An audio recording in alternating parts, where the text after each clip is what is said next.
I still feel embarrassed. Like someone at the gym not long ago went, "Oh, like I listened to your podcast actually," and I was like, I feel really embarrassed. But why? Like it is a bit cringe, I guess, sometimes Yeah. when you put stuff out there.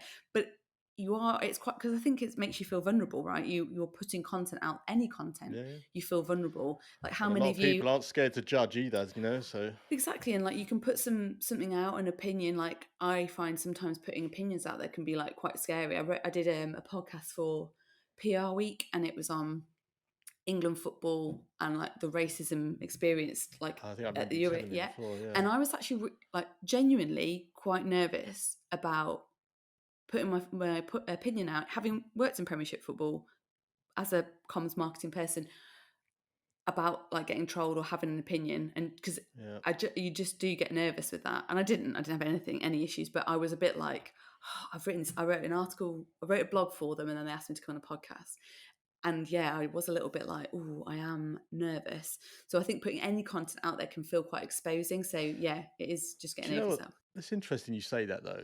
I'm going off script here a bit, but I have this sort of theory that putting vanilla content out there, that there's so much content out there these days. Like we're drowning in content, and putting vanilla content out there is just a bit that, right? It's just a bit boring.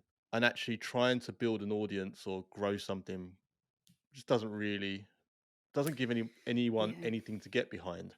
So you Yeah, almost it's a really have good to have point. an opinion, right? Yeah, and I had a really interesting conversation with a podcast that will coming out soon on here actually yesterday, about AI, and we were saying like AI, like I'm sick of people having like a hot take on it, but is I am, Here but it comes Rebecca's is hot take yeah on no AI. it's not. No, it's like it's the most revolutionary thing to have happened in comms and content for like some Mm, time, and I think there's a lot of scaremongering about it, but what it does is it enables more and more content, right? So what we're lacking, it's a great opportunity to stand out, because there'll be just content out there.